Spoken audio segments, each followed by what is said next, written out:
Brian McLaren is an author, a speaker, and a theologian. And he's identified 4 different zones that he says most religious people find themselves in when it comes to issues of sexual orientation or homosexuality. And the first zone is to promote violence against and stigmatization of gay people in the name of God and religion. Now, you may not be in this zone, but you can probably use your imagination for not very long at all to see others in our world who are in this zone. The second zone is to oppose violence, but uphold the stigmatization of gay people in the name of God and religion. So this group says, well, of course we oppose violence. This is always bad. But we really don't want the gay community in our community. We really don't want them to be a part of us. Then the third zone says, to oppose violence and seek to reduce stigmatization of gay people in the name of God and religion. So this group would say, yes, of course, violence is wrong, and we want to reduce the stigmatization. We actually want the gay community to feel comfortable in our community, that we want them here, but we may not let them be full participants, or we may not give them leadership positions, but we want them here. And the fourth zone says, to oppose violence and replace stigmatization with equality in the name of God and religion. So the question for us this morning is, which zone are you in and why? Where do you find yourself in the story? Now, there's also a more pressing question for us, I believe. Because you see, I may be in a different zone than you, and you may be in a different zone from the one sitting next to you. So the question for us becomes, can we be in different zones and still walk together as Christian community? John Wesley, the founder of Methodism, in a very moving sermon, said, if your heart is right, then give me your hand. And that's the question, right? If your heart is right, then let's hold hands and do this together. So I want to ask if you're willing to please raise your hand. If you love someone, maybe that's a family member or a friend, but if you love someone who identifies as gay or lesbian or bisexual or transgender, could you please raise your hand? And keep your hands up and look around the sanctuary. Sometimes we need to be reminded that we are not alone. And you know, people have asked me over the last few weeks, why is this issue important? Issues of sexual orientation or homosexuality, and should we be talking about this in the church and worship? And so allow me to just give a few reasons of why I think this is exactly the right time and right place. Did you know that when it comes to our LGBT youth, they are 4 times more likely than their straight peers to attempt suicide? When it comes to our LGBT youth, they are twice as likely to be bullied in school. 4 out of 10 of them say that when it comes to their own communities in which they live, they don't feel accepted, they don't have a place to belong. The Barna Research Group did a survey a couple of years back.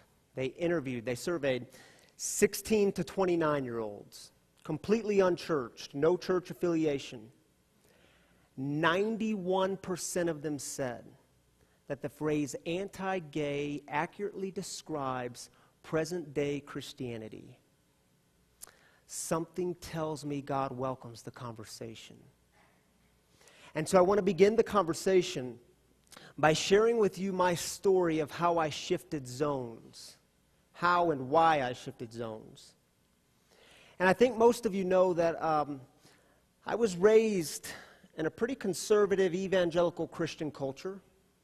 And it wasn't just my family, or it wasn't just my friends or my church or my youth group. It was the whole culture. It was the culture that I was embedded in. And you see, we lived and died by this saying, love the sinner, hate the sin. You may have heard of it. And you see, when it came to the sin of being gay, it was no greater sin than the other sins. It was right up there with lying and cheating and stealing and adultery.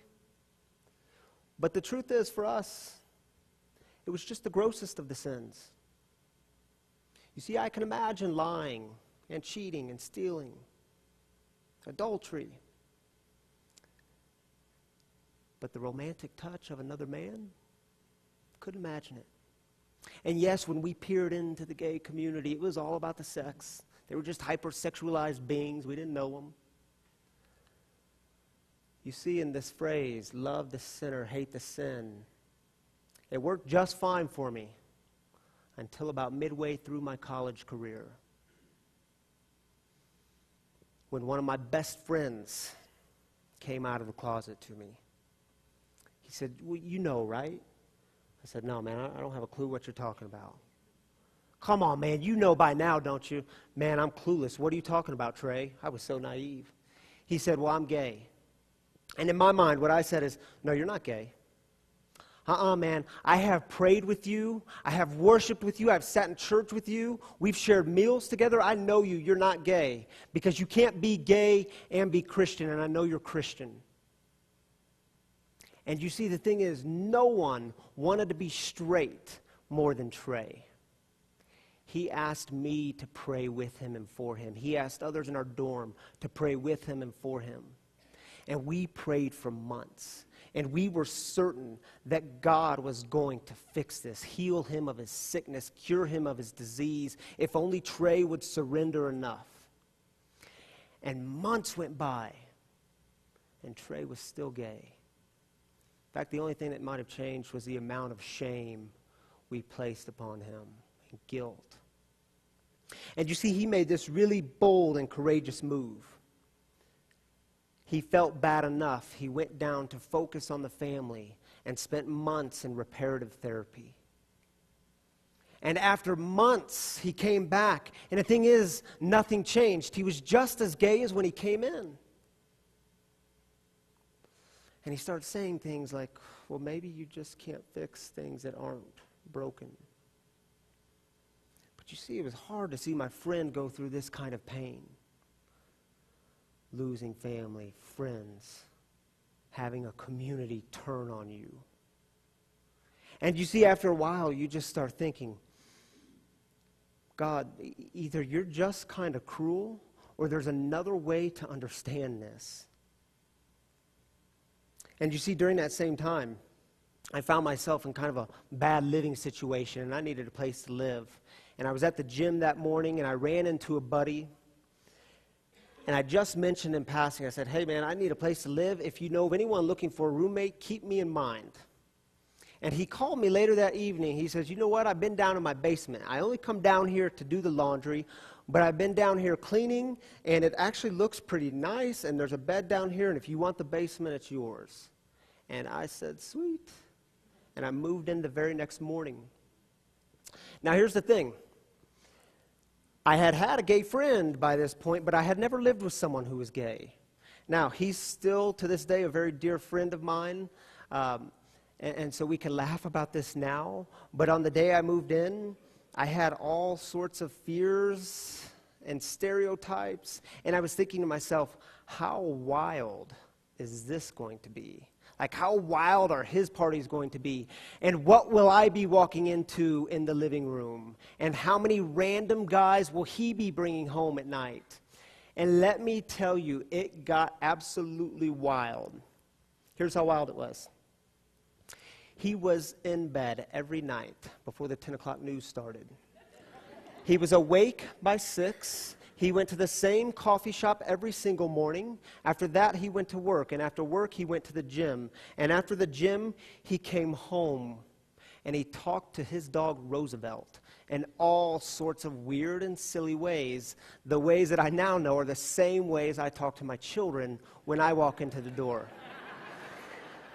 It was absolutely off the hook. Some nights, he would even go to Rockies games with friends. And on Sunday mornings, he went to church. And sometimes I would walk in on my friend, and he would be reading the scriptures and reading books about church and culture. And I should also tell you, he was a pastor, a dang good pastor. He loved his people, preached good sermons, was very, very creative. In fact, he married Tammy and I 10 years ago next week. I didn't know all the backstory when I moved in, but our friendship was deepening, and he was telling me the story. See, he started a church here in the Denver area, and this church grew. It grew to be the largest young adult church in America. Every Tuesday night, over 3,000 people gathered for worship. But you see, some on a leadership team found out his sexual orientation, and this was an evangelical church, so you can imagine how the scenario ended. He wasn't there for long. And you see, you can only hear so many stories from your friends, so many stories of the heartache before your heart starts to ache. And I started asking questions. Why would anyone choose this? Why would anyone choose to lose family and to lose friends? Why would anyone choose to lose communities, to lose the church, the people whom you've loved and pastored? And you see, what I was realizing was this love the sinner, hate the sin stuff wasn't working. Because I could no longer hate fundamentally who you are and in the same breath try to love you.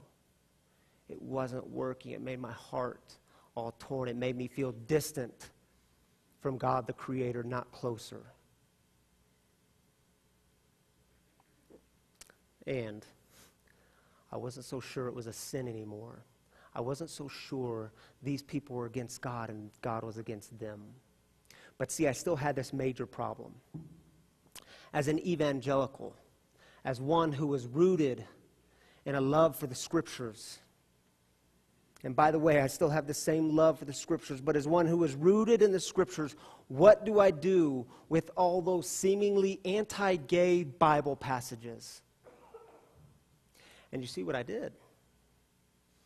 I saw that I had to reread them. And as I was rereading them, I started reading people who were rereading them. And did you know there's only about 5 or 6 passages that even remotely mention this, so that we've used to stand against the gay community? And these same scriptures that allowed me to hate the gay community, these are the same scriptures that liberated me from my hate and my bigotry. So I want to walk through them with you really, really quickly this morning. Genesis chapters 1 and 2, it's the early creation stories. And you all have probably heard that cute phrase, God made Adam and Eve, not Adam and Steve. And here's the thing, when you read Genesis chapters 1 and 2, you see that this has nothing to do with sexuality. This has nothing to do with these kind of earthly relationships. This is about ancient Israel standing in the midst of creation, standing in awe and saying, how did we get here? And how do we tell the story to our people that God did all of this? How did we get here? Now, when you start asking that question, you know that biologically there's only one relationship that creates us, and we won't need to go into details here. But the question had nothing to do with sexuality. The question was, how did we get here, and how do I tell that story to my people in the ancient world? But then, see, you get to Genesis chapter 19. And you have the story of the destruction of the city of Sodom. And here's how at least I heard the argument growing up. The city of Sodom engaged in homosexuality. Therefore, God destroyed the city and all its people. But then you go back and you reread this story. And you reread before the story and what happens after the story. And you say, wait a minute, this doesn't make sense. Here's how the story goes. God is really, really angry with Sodom. God sends these 2 men to proclaim judgment. They're later called angels. But they go into Sodom, they stay at Lot's house. Lot is Abraham's nephew. It's late at night, the first night, and the men of Sodom start pounding on Lot's door, and they say, we want those 2 men. We want to know them. They wanted to rape them for means of power and domination, to show who is really in control of this town. Lot says, no, you can't do that. These are my guests. Here, take my 2 virgin daughters. Now, how come that's not the talk of the text, but homosexuality is? Long story short, the city of Sodom is destroyed. Lot's life and his family, they are spared. See, homosexuality, God destroyed them. No, God was sending the men there before this happened. So we got to go back and see, why was God angry at Sodom? Now, when we read Amos, Ezekiel, and Isaiah, we see over and over the sin of Sodom. Sodom was filled with pride. They trampled on the poor. Jesus mentions the city of Sodom twice in the Gospels. In Matthew chapter 10 and again in Luke chapter 10, same story. He says Sodom was a city severely lacking in hospitality. Don't be like them. The sin had nothing to do with homosexuality. It's not in the text. But then you get to that really obvious Bible verse, don't you? In Leviticus, man should not lay with another man as with a woman. If they do so, this is an abomination. If they do so, they should both be put to death. But then you start looking at the context of, where is this in Leviticus? This is in the middle of the holiness code. There's lots of laws in Leviticus. And the holiness code tells these ancient Israelites how to be a separate people, to remember their separateness, remember their holiness. Don't be like the Canaanites. Now, if you're in ancient Israel and you're telling this story and you see yourself on the brink of non-existence, yourself and your people, what's the best remedy for this? Procreation. Have more children. This keeps you going. By the way, do you know what else is an abomination in Leviticus? Shellfish. Eating shrimp. Why? Because a shrimp doesn't know its identity. It doesn't have scales. You know what else is? Wearing clothing of mixed materials. Why? It doesn't uphold our separate identity. It's a confused identity. Deuteronomy chapter 20. If a woman is found to not be a virgin on her wedding day, we should take her out in the streets and stone her to death. Which laws do we want to live by, and what does that mean for us? But see, then you get to the New Testament, and you get to the Apostle Paul. Once he says in 1 Corinthians and again in 1 Timothy, these list of vices, these list of things that won't get you into heaven, the kingdom of heaven. Some translations use homosexuality. Other translations, the NRSV uses male prostitution. And here's the context there. Paul had zero context for monogamous homosexual relationships that we know today. What was happening in his context was, in the first century Greco-Roman world, people were going into the temples of the gods. And it was very common practice for older men to be preying upon young boys and to be in sexual relation with them. And Paul says, stop it. Don't do this. This is about pederasty and sexual molestation. This, of course, is condemned. And then again, in Romans chapter 1, you have this chapter that's all about the problem of idolatry. And it has nothing to do with sexuality, but it talks all about how the unnatural and the natural and how these things work. And again, Paul's context here is about rituals of worship. And they're going into the temples of the gods, the temples of the deities. Heterosexual persons are engaging in homosexual acts. And Paul says, don't do the unnatural. Don't be given in to the ways of the pagans. Don't be like them. And when some of my gay friends read this text in Romans, they give a big amen. Of course, Paul, we're right with Paul. Don't engage in the unnatural. See, for me to try to be heterosexual is unnatural, and I'm not going to do it. You see, what I found in rereading the scriptures was that when it comes to the Bible, it is by and large silent on this issue. And when we start reading the Gospels, Matthew, Mark, Luke, and John, we see a Jesus who says nothing. In fact, when it comes to Jesus in the Gospels, he's going around and he's always talking about how to give life to people. how to give abundant life to people, good life, eternal life, how to do this. And in John chapter 10, verse 10, he says, the thief comes only to steal and kill and destroy. I came that they may have life and have it abundantly. The context here is Jesus is the good shepherd. But you see all around him, when you read the Gospels, all around him, there are people, some of them Jesus followers, who are obsessed with labeling. And they are obsessed with telling you who's in and who's out, who's clean and who's unclean, and who God accepts and who God doesn't accept. And Jesus says, no, that's not the way. In fact, we're going to go to them. We're going to go to them and we're going to sit with them and we're going to get to know their names and we're going to share meals together. It's why in the United Methodist Church, the communion table is open to all people, because we realize that it's not our table, it's God's table. And at this table, you are offered life.